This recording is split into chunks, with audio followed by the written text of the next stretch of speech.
Consideraciones generales sobre la brujería. Yo voy a trasladaros un marco teórico que pretende ser una herramienta más de las que podemos incluir en la correspondiente caja de herramientas, una herramienta más para tratar de analizar el fenómeno de la brujería. Esta herramienta teórica que voy a trasladaros no pretende ser unilateral, resolver por sí misma todos los pormenores del fenómeno histórico de la brujería. Y tampoco está del todo refinada.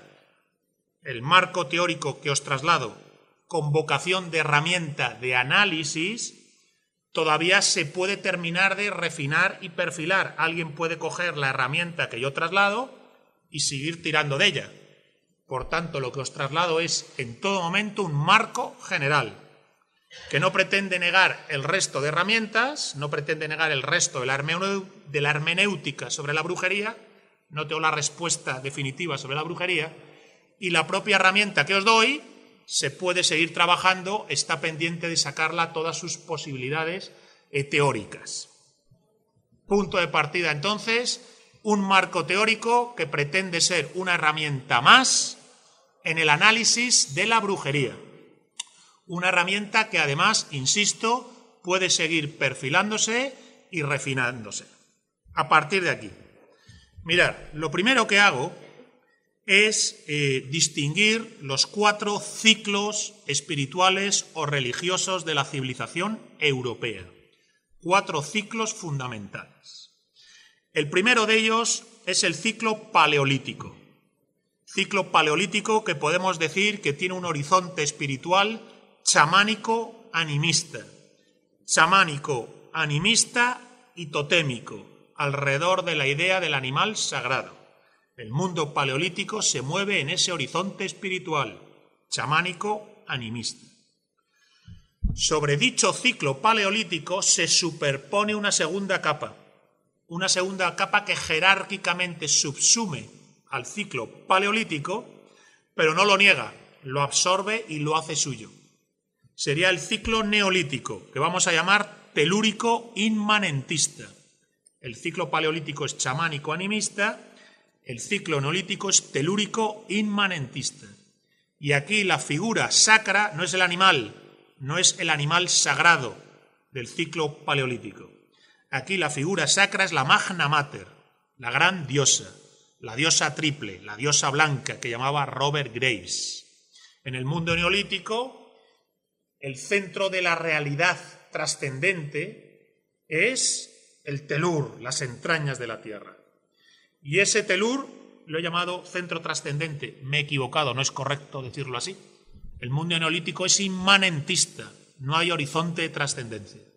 Hay una Magna Mater a cuyo seno vuelve todo lo que muere para algún día volver a renacer de ese mismo seno de la Magna Mater.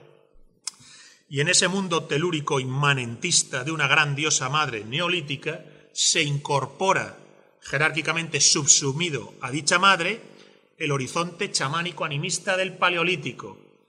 En el chamanismo, en el animismo, todo está lleno de alma, todo tiene espíritu, y el trance chamánico te comunica con el espíritu de las cosas. En el ámbito neolítico, en este horizonte espiritual, hemos dicho telúrico inmanentista, el alma de las cosas queda subsumida jerárquicamente a la Magna Mater, en las entrañas de la realidad, en el seno oscuro de la realidad de las entrañas de la tierra, donde las plantas parece que mueren en invierno para renacer en primavera, como le va a pasar a todas las cosas desde este horizonte neolítico. Todo muere y renace.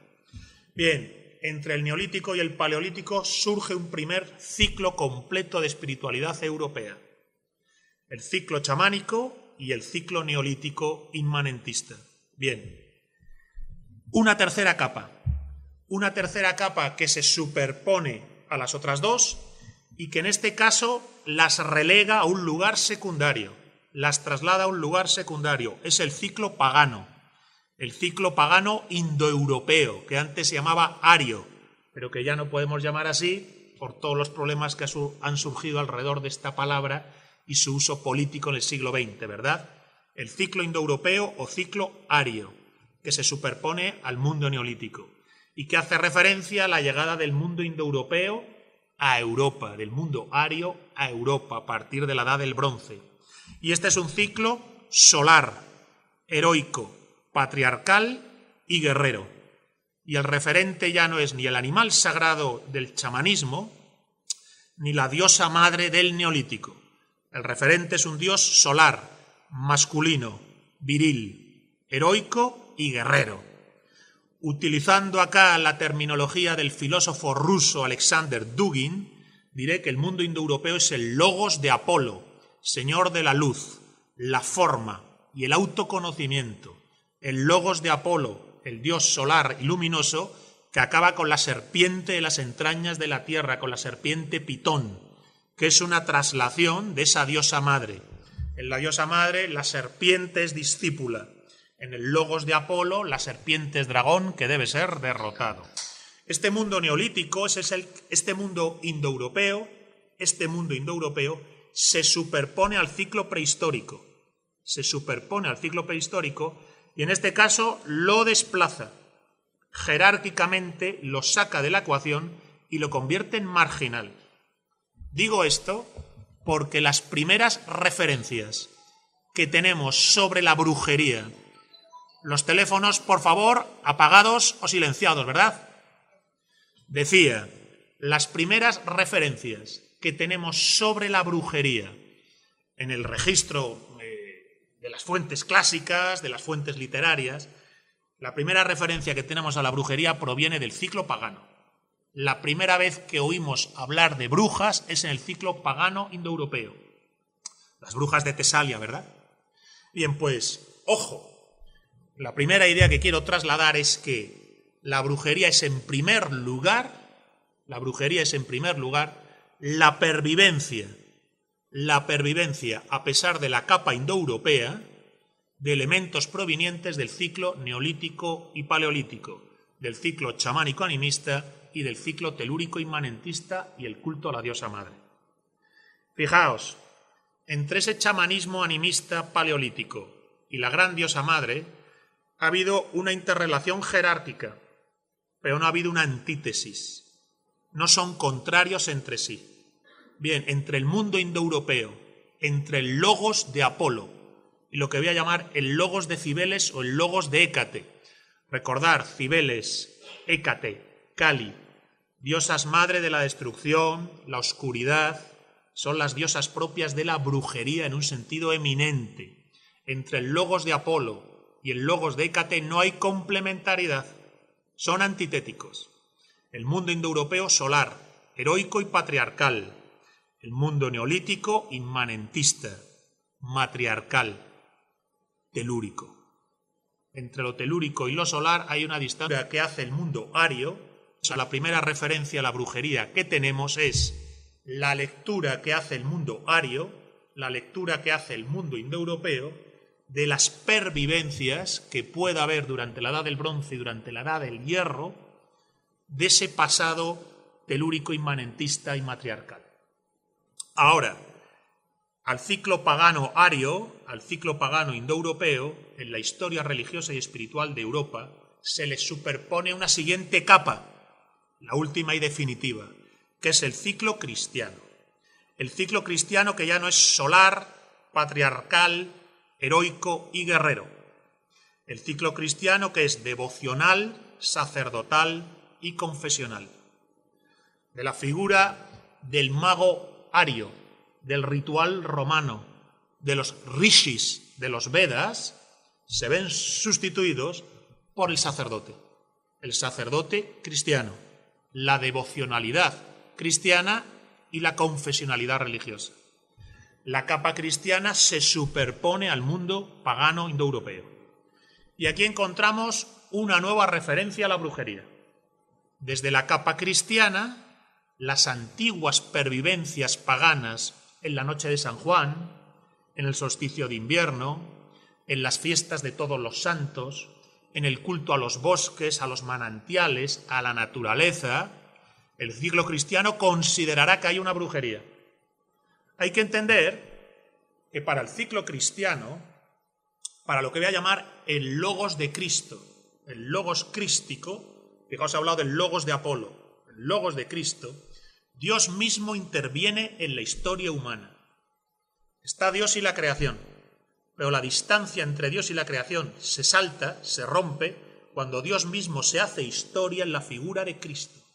Y Cristo interviene directamente en la historia y a través de Cristo interviene Dios. Este es el logos cristiano.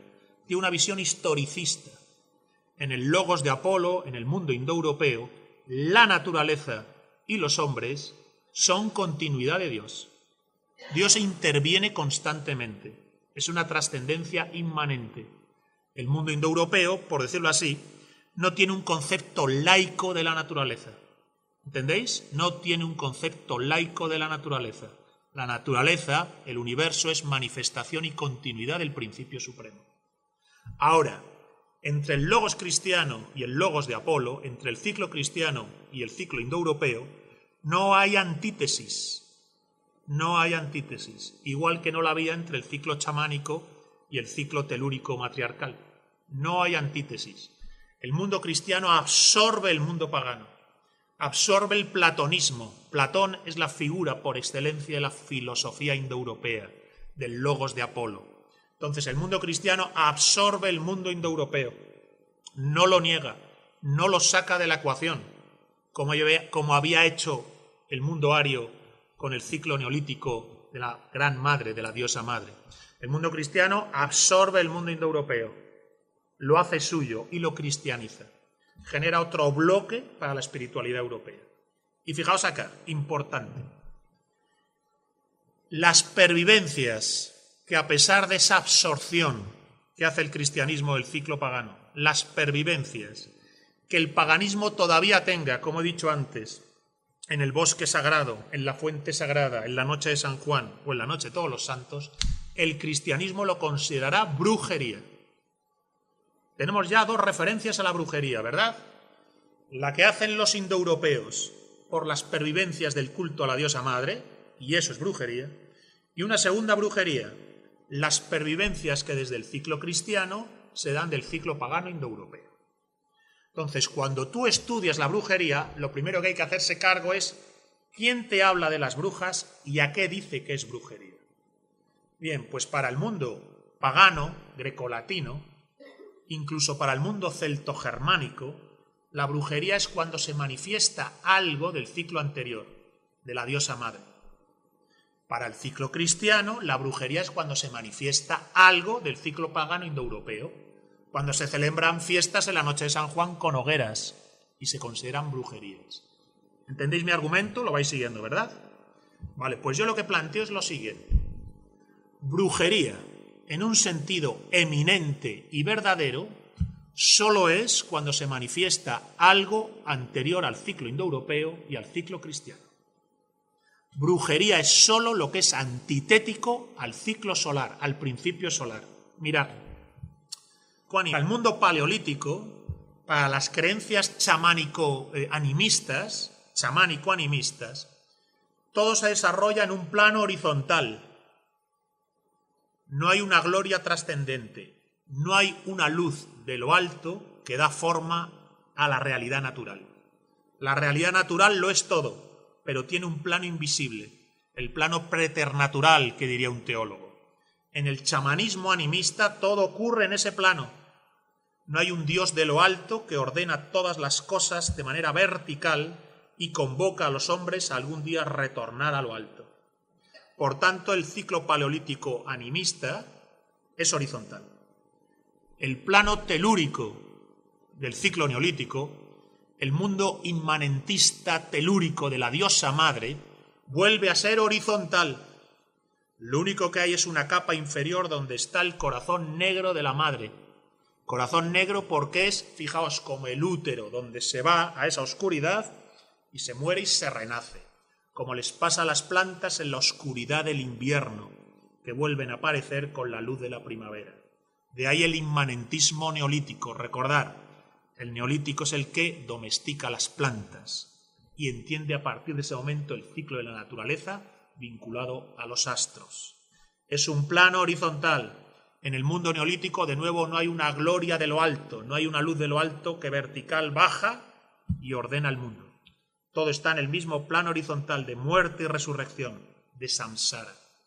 Bien, por eso decía que cuando el ciclo telúrico de la diosa madre absorbe el ciclo del animal sagrado, el ciclo totémico, no hay contradicción, sino que lo hace uno. Y surge, por decirlo así, una primera esfera o marco de la espiritualidad europea. Bien, pues el ciclo pagano ario y el ciclo cristiano no son horizontales, son verticales. El logos de Apolo llega desde lo alto y con sus flechas derrota a la serpiente Pitón, que vive en las entrañas de la tierra. Júpiter, Zeus, señores del trueno, el relámpago y la tormenta. En el mundo celta, en el mundo germánico, los dioses del trueno, el relámpago, la tormenta, la fuerza viril que se encarna en el mito del héroe que mata dragones o caza gigantes, que Hércules se enfrenta a la hidra de Lerna y permite ordenar desde la luz de lo alto el plano natural. Eso ocurre así en el ciclo ario. Por tanto, es vertical y no horizontal. Pero lo mismo ocurre con el ciclo cristiano. La luz de Cristo que limpia el pecado. La religión cristiana que sobre el mundo natural impone la luz del Espíritu Santo, que de nuevo viene de lo alto. Entre el ciclo pagano ario y entre el ciclo cristiano sacerdotal, confesional, devocional, no hay contradicción. Hay de nuevo absorción del ciclo cristiano, que hace suyo lo fundamental de la arquitectura indoeuropea, el pensamiento platónico, lo hace suyo y genera una segunda esfera de la tradición europea. La esfera neolítica en el pasado, de la diosa madre y el chamanismo, la esfera pagana del logos de Apolo, pero también de la cruz de Cristo. Cuando los cristianos llaman brujería a la noche de San Juan, a las hogueras y los ritos en la naturaleza en San Juan, cuando los cristianos llaman brujería a las pervivencias paganas de las fuentes sagradas o de la noche de santos y los muertos, cuando el cristianismo llama brujería a lo que queda del remanente ario indoeuropeo anterior, no es brujería, a mi humilde entender. Es neopaganismo, pervivencia pagana reformulada en el ciclo cristiano, pero no es brujería. Lo llamarán brujería porque mediante esa terminología lo hacen anatema, lo sacan de la ecuación. Pero para mí, de manera eminente, solo es brujería lo que deriva de la Magna Mater, del ciclo neolítico y de la línea horizontal que he hablado antes. Fijaos, hay contradicción, no hay reconciliación posible entre el logos de Apolo, que desde lo alto atraviesa el mundo, y el logos de Hécate, diosa de la destrucción y la muerte, y el logos de Kali, diosa madre de la muerte y la destrucción. En la tradición de la bruja, en su sentido eminente, hay una especie de referencia a una oscuridad y a un caos que subyace a todas las cosas. La bruja participa, cuando es bruja en el sentido eminente, de la oscuridad y el caos que subyace a las cosas, que es Hécate o Kali. Entonces, lo que yo propongo es lo siguiente. Entender que en la medida en que el término bruja, brujo, brujería, tiene una carga negativa, se puede tratar de hacer anatema de cosas que no son tuyas, pero no son brujería. Por ejemplo, para el mundo grecolatino, para griegos y romanos, las prácticas religiosas de celtas y germanos podían ser brujería. Pero yo entiendo que celtas y germanos, los druidas y las volvas, las adivinas, el cantar de la volva del ciclo vikingo, druidas y volvas no eran brujos ni brujas.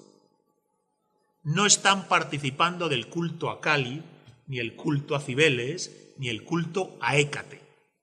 Es un paganismo que desde el desarrollo grecolatino les parece arcaico, primitivo y amenazante, pero eso no es brujería. Del mismo modo, cuando desde el ciclo cristiano se llama brujería a las pervivencias paganas del culto a los árboles, del culto a las fuentes, del culto a las montañas, de lo que sería el nivel más popular del antiguo paganismo celto-germánico. Bien, eso tampoco es brujería. Se le llama brujería porque mediante ese término se hace anatema. Pero si queremos entender la brujería en su sentido eminente, bruja es quien se remite de algún modo, consciente o inconscientemente, a ese estrato de oscuridad y caos que está en el origen de todas las cosas para el ciclo telúrico, inmanentista, matriarcal del Neolítico. A partir de aquí, este marco teórico y conceptual que yo doy permite entender que cuando en Zugarramurdi, ¿verdad?, en Navarra, cuando en Zugarramurdi se acusa de brujería a unos aldeanos que al parecer se reúnen en unas cuevas, en unos prados, danzan, bailan y cantan, y quizás, no estoy muy seguro, fornican, ¿verdad? Bien, ahí solo se están manifestando costumbres paganas ancestrales, quizás del mundo precristiano, de raíces arias indoeuropeas. Cuando en Toledo una bruja como Leonor de Barzana, a través de un libro de brujería que ha heredado, adivina el futuro, o hace filtros de amor, o incluso convoca a las almas del Hades para que le indiquen el camino a aquel que necesita que los muertos le señalen qué debe hacer, como le pasa a Ulises, que convoca a los muertos para que le enseñen qué debe hacer para volver a su casa. Bien, pues ahí se están dando manifestaciones del pensamiento mágico pagano, pero no brujería. No es lo mismo el pensamiento mágico del paganismo, que entiende que todo es continuación, proyección, emanación de Dios, eso sería el pensamiento mágico ario indoeuropeo. No es eso brujería, eso sería una pervivencia del pensamiento mágico pagano. Brujería es cuando, de manera consciente o inconsciente, se manifiestan con vestiduras espurias, con vestiduras que a veces a sí mismas se llaman satánicas, con vestiduras a veces que ni siquiera el que las maneja, la bruja que las maneja, es consciente de a qué están apelando. Yo también diría que es una regresión psíquica. La regresión psíquica al estadio mental de la diosa oscura de la noche y la muerte, que solo a través de la noche y la muerte se renace, solo del invierno surgirá la primavera. Bien, entonces, mi plano teórico es: ¿quién nos habla de brujas? Nos hablan de brujas y brujos, el ciclo cristiano y el ciclo pagano. Y en el ciclo pagano, sobre todo, nos hablan de brujas, griegos y romanos, el mundo grecolatino. Bien, pues, viendo qué cosa es la bruja, según ese ciclo cristiano y según ese ciclo grecolatino y pagano, yo señalo que cuando hay pervivencia en el ciclo cristiano del antiguo mundo pagano, celta, germano, incluso romano, griego, no es brujería, es paganismo. Y del mismo modo digo que cuando griegos y romanos pueden llamar brujos a los druidas o a los germanos, no es brujería, es la distancia condescendiente y despectiva con la que el mundo grecolatino trataba a los bárbaros. Entonces, ¿qué es brujería? Brujería es cuando realmente hay una aproximación, desarrollo, regresión psíquica al plano mental de Kali, Cibeles o Hécate, cuando se manifiesta el logos de Hécate. He dicho Zugarramurdi y he dicho no me parecen brujos. He dicho Leonor de Barzana en Toledo, no me parece bruja en el sentido eminente. Sin embargo, Dominica la Coja en Aragón, que según cuenta, fijaos, esto que cuenta ella y que nos llega a través de los archivos de la Santa Inquisición, entiendo que puede estar engordado, adornado o exagerado, pero de algún modo remite al plano psíquico en el que se mueve Dominga la Coja y sus amigas, porque son varias las mujeres que el documento inquisitorial nos señala como brujas. Bien, en estas mujeres ya se está manifestando, a mi entender, el logos de Hécate, el logos de Kali, porque estas mujeres dicen ser directamente acólitas del diablo. Y se reúnen con él, y le besan el culo, el ano, en un acto de humillación. Frente al ser más oscuro y degradado, yo todavía me degrado más. Pero a través de esa degradación puedo entrar en las casas por las noches. Las puertas de las casas se me abren. Y sé que los padres cuando yo entre no se van a levantar porque el mismísimo diablo me ayuda a que queden dormidos. Y entonces Dominga la Coja y sus compañeros secuestran niños y los matan o se los comen o los asan. Y cuando ves las fuentes da la impresión de que hay un cierto engorde supersticioso alrededor de la historia de Dominga la Coja, pero los denunciantes insisten en que sus hijos se los llevaron y los mataron. La bruja de los cuentos que se lleva a los niños y se los come, como si en realidad estuviera haciendo una especie de sacrificio humano aborrecible, matar al niño, a la criatura inocente.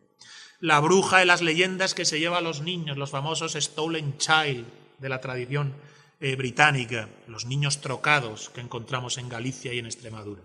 Bien, para mí ahí sí se está manifestando el logos de Hécate, sí se está manifestando la brujería en un sentido eminente.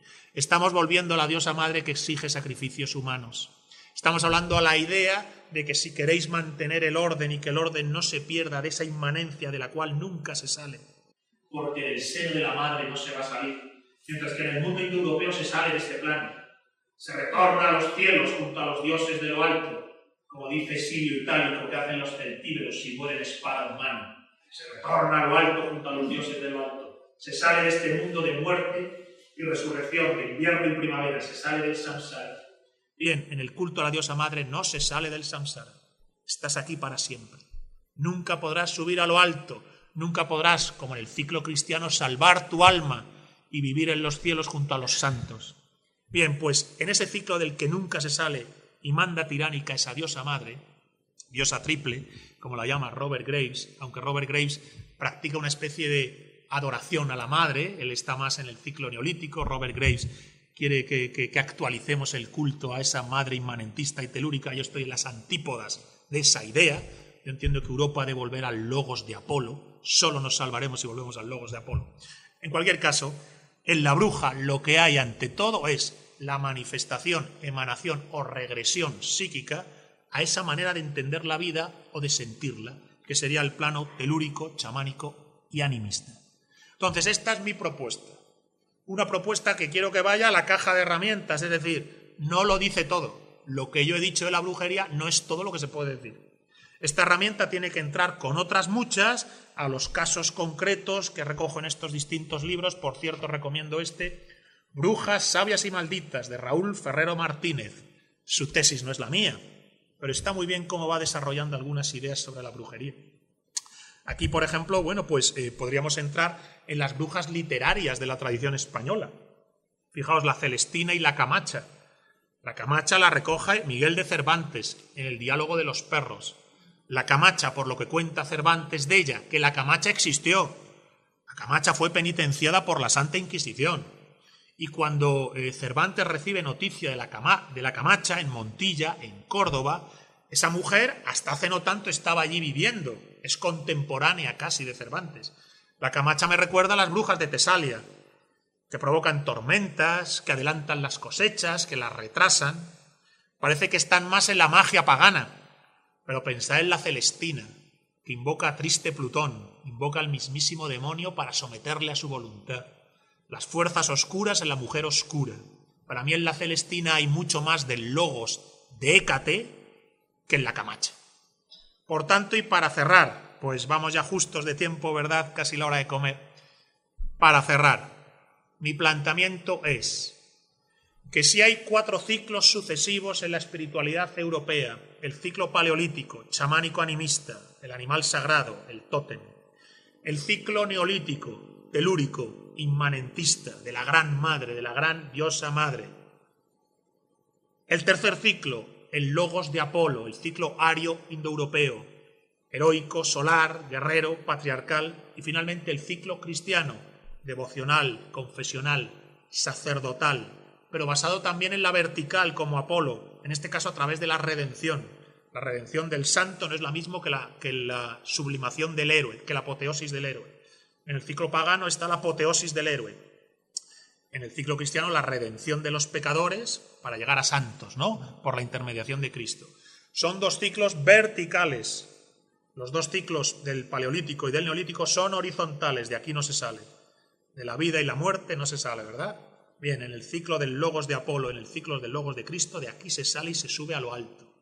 Bien, pues yo establezco que brujería en un sentido eminente es aquello que apela de algún modo al ciclo chamánico animista y al ciclo telúrico inmanentista de la diosa madre.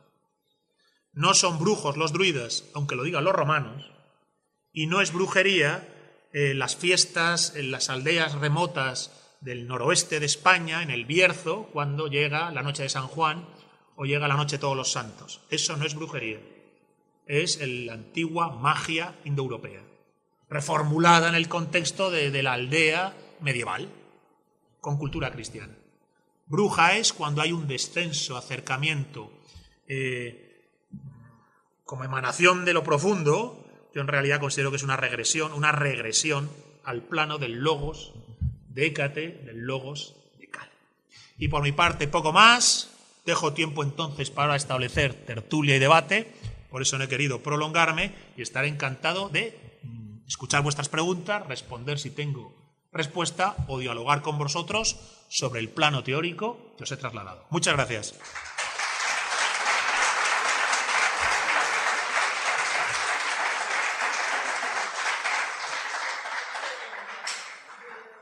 Bueno, pues el punto de vista que he puesto sobre la mesa no es ni mucho menos el que normalmente se maneja sobre la brujería, que a día de hoy hasta cierto punto está idealizada y se plantea la brujería como una pervivencia del antiguo ciclo pagano. Pensar en la Wicca. La Wicca pretende que la bruja es la pervivencia del antiguo ciclo celta. Bien, pues yo digo que puede que haya pervivencias del antiguo ciclo celta. Bienvenidas sean. Los que me conocéis sabéis que algo así no puedo sino celebrarlo y aplaudirlo. Pero para mí la bruja es otra cosa. La brujería en el sentido eminente tiene siempre esa dimensión oscura, en el sentido de que hay una oscuridad que va del telur, las entrañas de la tierra, al logos de Apolo, al logos solar, el principio solar que está en el cristianismo y que está en el paganismo ario. Frente al logos solar, el logos oscuro del caos, la oscuridad, el logos de Hécate. Es ahí que está la brujería realmente. Pero vamos, conversemos o discutamos sobre ello. Voy a dejar aquí una bruja tal como yo la entiendo, ¿vale? La bruja para mí no es simpática, es acólita de Satanás, de la diosa madre de la oscuridad, así que aquí la dejo. No tengo aquí a Apolo con sus flechas y sus arcos para matar a las serpientes de las brujas, pero dejo a la bruja para que la veáis. La sauna es purificación. Te liberas de la materia para que en ti sea central el espíritu. Siempre que consideras que la materia es solo el canal en el que debe manifestarse el espíritu, estás en el logos de Apolo. Pero cuando tú lo que quieres es regresar a la magna mater, a la señora de la materia, a la señora de la naturaleza, a la que nunca sale del mundo porque ella misma es el mundo, entonces ya estás en la horizontal. Estarías en el logos matriarcal, en el logos de Hécate, Cibeles. Alexander Dugin lo llama logos de Cibeles, porque aunque Cibeles es una diosa terrible, vinculada a sacrificios humanos y muertes de niños, también tiene el lado positivo. La diosa triple, recordar que es la anciana que te mata, pero también es la joven que enamora y la madre que da niños, ¿verdad? Las tres etapas, la diosa triple. Que aquí, bueno, habría más que desarrollar, pero a donde quiero llegar. Para mí, en el momento en que la sauna iniciática del mundo celta o la noche en la cueva es noche de purificación, es decir, si tú entiendes que el descenso a la oscuridad es purificación, ya estás en la vertical de Apolo, en el logos de Apolo. Pero, de hecho, me atrevería a decir, y aquí vuelvo a apelar a Alexander Dugin, él dice que hay una zona crepuscular entre la luz y la oscuridad, el cielo y la tierra, el día y la noche. La zona crepuscular de los dioses que bajan a las entrañas de la tierra para su plenitud. Cristo baja al infierno y luego retorna al tercer día. Odín es capaz de viajar al mundo intermedio. De hecho, fijaos, se me ha pasado leerlo, maldita sea, qué despiste. Quería leeros un fragmento que para mí sintetiza todo lo que he dicho. Verás, yo digo, si se purifica la materia para que se manifieste el espíritu, ya sea en el bosque oscuro, ya sea en la sauna iniciática, ya sea en la cueva, sigues estando en el logos indoeuropeo, o en todo caso en la tradición cristiana. Pero si no hay esa purificación de la materia para que se manifieste aquello que no es de este mundo y que viene del cielo, ya estás en el logos de Cibeles. Entonces, fijaos, porque yo decía que la brujería, en su sentido eminente, la bruja en su sentido eminente, siempre tiene una dimensión oscura y terrible. Donde yo creo que esto se puede documentar muy bien es en la tradición vikinga, la tradición escandinava, que obviamente tiene que ver con el mundo ario, con el mundo indoeuropeo. Entonces tengo aquí un fragmento que recoge Caro Baroja para hablar de la bruja en este sentido terrible, la bruja como una realidad terrible, no como una bruja simpática que hace conjuros y te hace un filtro de amor, como pasaba con Leonor de Barzana. La bruja en un sentido terrible. Entonces, fijaos, la vieja hechicera del bosque de hierro. Fijaos, esta es una idea de la mitología escandinava. La vieja hechicera del bosque de hierro. Entonces dice directamente el texto vikingo dice: al este de Midgard, al este de la Tierra Media, el bosque de hierro, estaba sentada la vieja hechicera. Ella alimentaba a la raza terrible del lobo Fenrir. Recordar que el lobo Fenrir es el lobo del fin de los tiempos, que matará al mismísimo Odín, que con una mandíbula arrasa la tierra, pero con la otra mandíbula es tan grande y terrible que arrasa los cielos. La progenie de Fenrir, el lobo del caos y la destrucción, es alimentada por la gran hechicera, la vieja hechicera del bosque de hierro. El bosque de hierro es el bosque sin vida, de piedra, roca, metal. Entonces, en esta referencia de la tradición vikinga, se está señalando a la bruja no como la poseedora de una magia que hace filtros de amor o te adivina el futuro o invoca a los difuntos para que los muertos te digan qué debes hacer para llegar a casa, como le pasa a Ulises, que está perdido y necesita a los muertos para saber cómo volver a casa. No, la bruja del bosque de hierro que alimenta la progenie de Fenrir es esa bruja que de algún modo tiene que ver con la oscuridad y el caos que subyace a todas las cosas y que amenaza el cosmos. El cosmos entero está amenazado por una oscuridad o caos que puede manifestarse, emerger y destruir. Entonces, para mí la bruja, en un sentido eminente, sería la vieja hechicera del bosque de hierro que alimenta la progenie del lobo Fenrir. No es bruja Leonor de Barzana, ni son brujas las mujeres de Zugarramurdi. No es bruja la mujer que en la noche de San Juan o la noche de Santos hace un rito en torno a un palo, un bosque, un árbol o un manantial. Bruja es la que consciente o inconscientemente, con vestiduras cristianas o no, y muchas veces por una pura regresión psíquica, es decir, como si en el plano psíquico de su mente en el cual ella ve el mundo, no lo estuviera viendo ya desde el logos de Cristo, que ha recibido de niña por el bautismo y la formación cristiana, ni tampoco por el logos de Apolo, de sus antepasados paganos indoeuropeos, sino como si fuera una regresión, un descenso a lo más oscuro de sí misma. La mujer está actuando conforme al logos de Cibeles o el logos de Hécate. ¿Cómo podría haber actuado Dominga la Coja, si las fuentes no exageran, llevándose a los niños y matándolos, ¿verdad?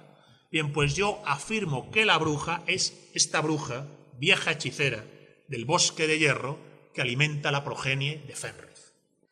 Por tanto, si tú me dices, ¿qué pasa en la sauna iniciática de los celtas? Purificación de la materia para que emerja el espíritu. ¿Qué pasa en la noche negra del caballero templario que hace noche negra en una cueva y surge renacido? Porque ha muerto allí a la materia y ha nacido al espíritu. Y siempre que se nace al espíritu ya estás en el logos de Apolo o en el Cristo Redentor, en la luz cristiana de lo alto al mundo. Dos líneas verticales frente a la línea horizontal del chamanismo animista y sobre todo del inmanentismo telúrico matriarcal del ciclo neolítico. Tú piensas que en el ciclo de Apolo, por llamarlo así, tienes Atenea, Artemisa, Diana Cazadora, Juno, Morrigan y Macha, Idún y Freya. El ciclo de Apolo incluye a la mujer de distintas maneras como parte del conocimiento y del viaje, entre comillas, del héroe. ¿Quién es la protectora, la asistente de Aquiles? La mismísima Atenea. Atenea es guardiana y protectora del gran héroe homérico, Aquiles. Entonces, en lo que tiene que ver con una magia ritual que armoniza al sujeto y al mundo con el Dharma, con el cosmos, con el orden, fijaos el rito romano. El rito romano es un rito, yo diría, dármico. Hay un Dharma, hay un orden dado y hay que armonizarse con él. En el mundo de los Vedas, cuando lees el Rig Veda, es un ritual antiquísimo indoeuropeo. Hay un ritual por el cual te armonizas con el Dharma. Bien, la magia en lo que tiene de armonización con el Dharma, la magia en lo que tiene de armonización con el Dharma, nunca es brujería. La mujer que participa de ese ritual no es bruja y cumple su lugar en la cosmovisión indoeuropea o en lo que hemos dicho el logos de Apolo. Distinto es cuando esa mujer ya no está en el logos de Apolo, ni está manteniendo el Dharma, sino que es consciente o inconscientemente, voy a decirlo así, sacerdotisa de la vieja hechicera del bosque de hierro que alimenta la progenie de Fenrir. En ese caso ya estamos en el logos de Cibeles, en el logos de Hécate, Hecatombe, o en el logos de Kali, el Kali Yuga, la edad oscura. Pues vamos a ver, entiendo que la sociedad neolítica matriarcal utiliza a la idea de una diosa madre o magna mater como principio originario de las cosas, a partir de la idea de ese útero del cual se entra y se sale para nacer, pero todo depende de eso. Mientras que en el ámbito patriarcal indoeuropeo, la idea de lo solar, de lo celestial es masculina, el rayo que cae de lo alto y la lluvia que preña la tierra. La polaridad masculino-femenino se organiza a partir de ese momento de manera jerárquica. Lo femenino está subsumido al proceso masculino del cielo, el sol, el trueno, el relámpago y la lluvia.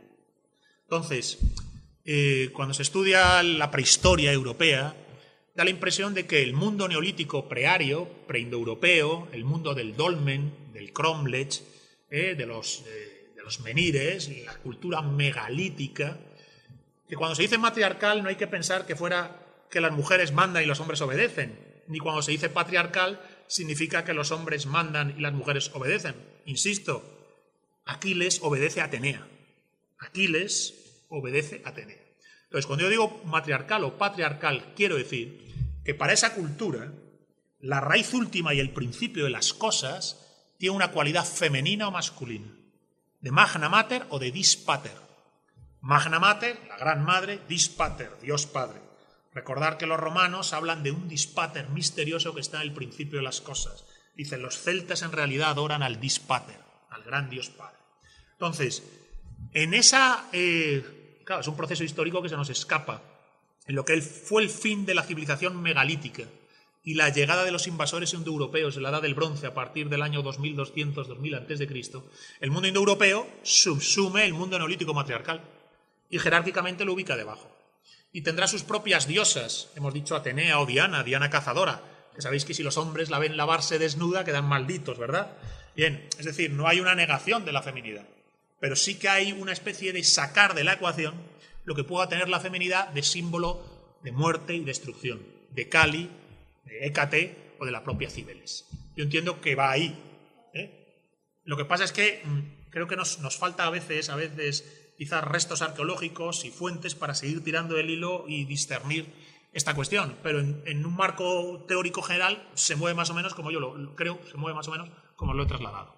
Entiendo que sí, pero vamos a ver. Yo entiendo que la capa paleolítica, la más rudimentaria, chamánico-animista, profundamente horizontal, solo se viaja en el mundo de los espíritus y se vuelve, se ve enriquecida por la capa neolítica, que a ese mundo chamánico-animista le da ya un principio raíz, la diosa madre en las entrañas de la tierra. Entonces se enriquecen y generan, como he dicho antes, una esfera propia de la primera etapa religiosa de Europa. La primera civilización europea es la de los megalitos. Es en realidad la primera civilización, es la de la madre, la de la diosa triple que decía Robert Graves.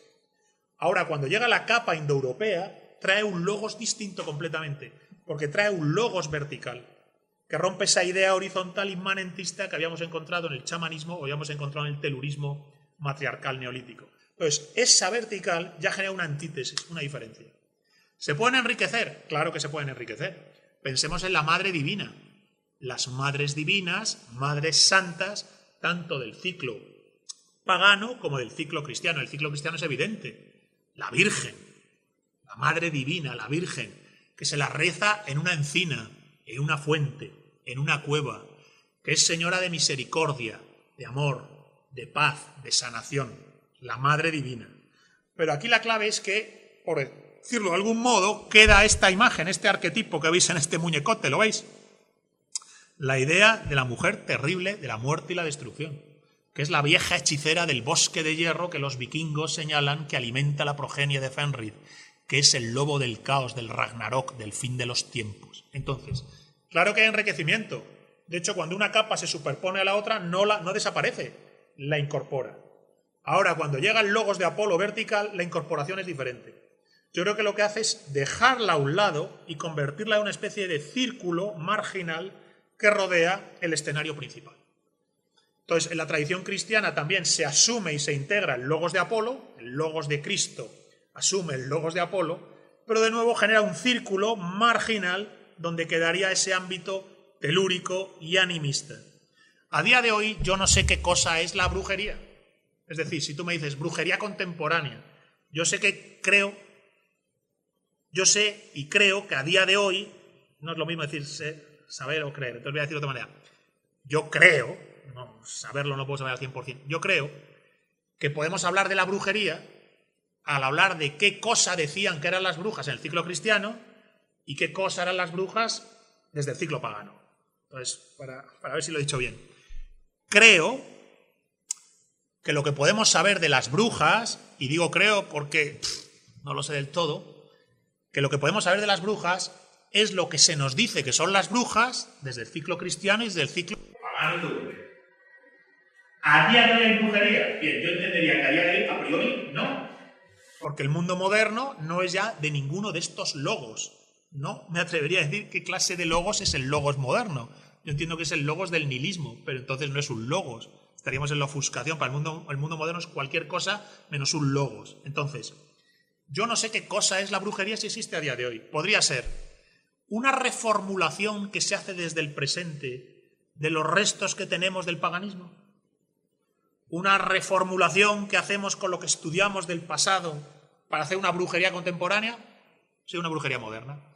Otro tipo de brujería moderna podría ser no una regresión, porque en este caso no entiendo que sea una regresión, sino una conexión psíquica desde el plano moderno a la sensibilidad del mundo y de las cosas que pudo tener el ciclo pagano.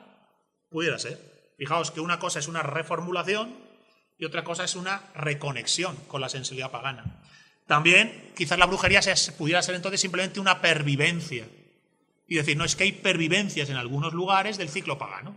Vale, pues la pervivencia, la reformulación y la reconexión, de nuevo sería, para mí, con el paganismo, no con la brujería en el sentido eminente. Para mí, brujería en el sentido eminente es cuando el logos de Apolo se rompe y vuelves al logos de Hécate y niegas la vertical y te quedas en la horizontal. Y de algún modo, consciente y conscientemente, estás del lado de esa oscuridad y caos que subyace a todas las cosas y que el mito vikingo llamó la vieja hechicera en el bosque de hierro. Sí, lo que pasa es que, a ver, el mundo natural a día de hoy podríamos decir que está, vamos a decir, a ver si me entiendes, secularizado, ¿verdad? No es sagrado. El mundo es una cosa. Los árboles son cosas, las montañas son cosas. Bien, en toda la sociedad tradicional, sea paleolítica, neolítica, indoeuropea o cristiana. Bueno, en el cristianismo ya se rompe esto. Yo diría que el cristianismo es el primer paso a romper esto. Pero en los otros ciclos precristianos, la naturaleza no es algo, es alguien. Tiene alma. Entonces el bosque, la montaña, es un alguien. Y eso forma parte del cosmos, permite hacer dharma. El mundo cristiano es el primero que tiene ya un punto moderno. Pues entiende que está Dios, el hombre y el mundo. ¿Verdad? Dios, el hombre y el mundo. En los ciclos anteriores, el Dios, el hombre y el mundo estarían interconectados. Vale. La pervivencia o el reencuentro con esa sensibilidad por la cual la naturaleza no es simplemente algo, sino que es alguien, yo entiendo que es un despertar a la sensibilidad tradicional. A la sensibilidad tradicional. Y este despertar a la sensibilidad tradicional yo no la ubicaría exactamente en ningún logos concreto, sino en logos de la tradición, de la cosmovisión tradicional premoderna. El mundo moderno se caracterizaría quizás por negar la sacralidad, por negar, entre comillas, el misterio. Entonces, como el mundo cristiano llamó brujería a quien tenía una sensibilidad espiritual para con un manantial o para con un bosque, podríamos decir que si desde el mundo contemporáneo alguien despierta a la sensibilidad espiritual para con un bosque o un manantial, pudiera estar haciendo brujería. Pero para mí estaría haciendo una especie de despertar a la sensibilidad pagana. La brujería tiene este lado negativo que yo señalo en este muñecote. La brujería tiene que ver con Dominga la Coja, que vende el alma al diablo, se convierte en vasalla del señor de las tinieblas y ejerce las tinieblas en el mundo mediante el sacrificio ritual de niños. Entonces, en la brujería tiene que haber ese logos de Hécate, ese logos de Kali. Si no, lo que estás haciendo es llamar brujería a lo que el cristianismo llamó brujería porque era pervivencia de su competidor, es decir, el ciclo pagano. Por eso, quizás, no sé si me he explicado, lo que estoy queriendo trasladaros es que no es lo mismo la competencia de Cristo y Mitra que la antítesis que va de Apolo a Hécate. En la brujería estaríamos en Hécate y estaríamos entonces en lo más distante que hay del principio solar. Que no sé si te he respondido, entiendo que sí. Exacto, la bruja del cuento, la que se come a los niños, la que entra por la chimenea y se lleva a los niños. La bruja del cuento, la bruja terrible, es la vieja hechicera del bosque de hierro, ¿lo veis? Entonces, la bruja del sacrificio infantil, de una oscuridad que si no se la aplaca vendrá a destruirlo todo, de un caos que si no se le aplaca vendrá a destruirlo todo, pues yo entiendo que ese sería el espacio en el que debemos trabajar la brujería. Pero también lo he dicho al empezar, este marco teórico que os he trasladado no es unilateral. Con lo que yo he dicho, no doy la herramienta definitiva. En la hermenéutica, en la caja de herramientas que disponemos para tratar la brujería, yo incorporo una herramienta más para desmontar, ¿no?, la brujería y verla cómo está construida. Y también he dicho que esta herramienta se puede seguir refinando, se puede seguir indagando en qué cosa es el logos de Hécate, se puede seguir indagando en qué cosa es el logos de Apolo y qué supone el ciclo cristiano, sacerdotal, confesional y devocional respecto a los ciclos anteriores.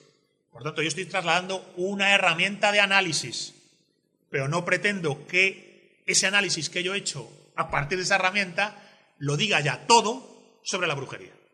¿Vale? También estoy diciendo que es un ángulo, un foco que yo he puesto sobre el tema de la brujería. Por eso la ponencia se llamaba Consideraciones Generales sobre la Brujería.